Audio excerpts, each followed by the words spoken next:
We're here in Limerick, November 26th, 2009, and we've had an international conference on violence against women.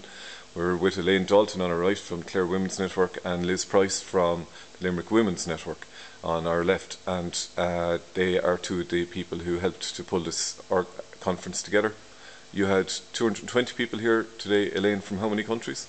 From countries internationally, from about 15 different countries around the globe, women sharing their experiences, international speakers.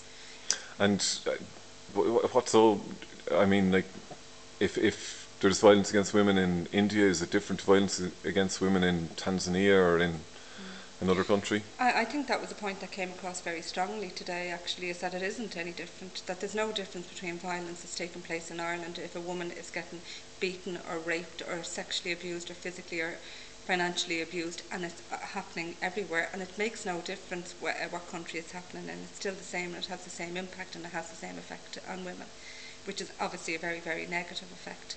And it doesn't differ from country to country like other subjects do, such as poverty, etc. like that. Okay, and Liz, has violence declined in the last few decades, or is there an upsurge at the moment, or is it on the way down? What's the story about violence against women in Ireland? There's no evidence that it's declined in the last few years, but since the recession, we'd be saying we have heard, anecdotally, we would say on the ground, definitely more people coming and reporting it, more people using our services.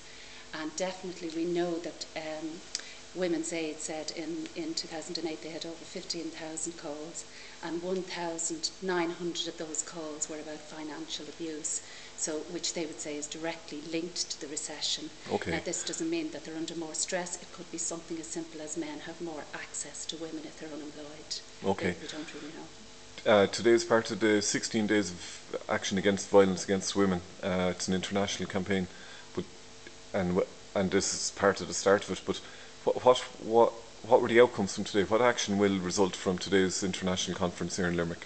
Well, as you know, the theme of this year's conference and this year's 16 days is Commit, Act, Demand. So we asked our participants, were they willing to commit to making any changes, and they said things like that they will now be more aware, that they will find out more, they'll make it their business to engage with projects and hear what's going on, and that they will act in their women's groups when they come together, that they'll make sure that they mark the 16 days, and they'll make sure that they make a safe space so that women can talk about it, and demand that they are going to demand from the government that they keep to the commitments that they made, international agreements that they have signed up to in terms of violence against women and that Eradication of violence against women. Okay, and there are women's groups in every county in Ireland. Yeah. And if somebody's living in a place where it's not easy to access those services, is there a website they can log on to? They can go onto the Women's Aid website, but a lot of counties would now also have an outreach service as well as the actual refuge. And how would you contact somebody in an outreach service? If they get onto Women's Aid, or if they get onto their local refuge in their own county, they'll be told about those services. Okay, and Women's Aid is www.womensaid.ie. Yeah. And do you know the phone number? Not offhand, no. Okay, don't worry, we'll get it. Cool, thank you very much.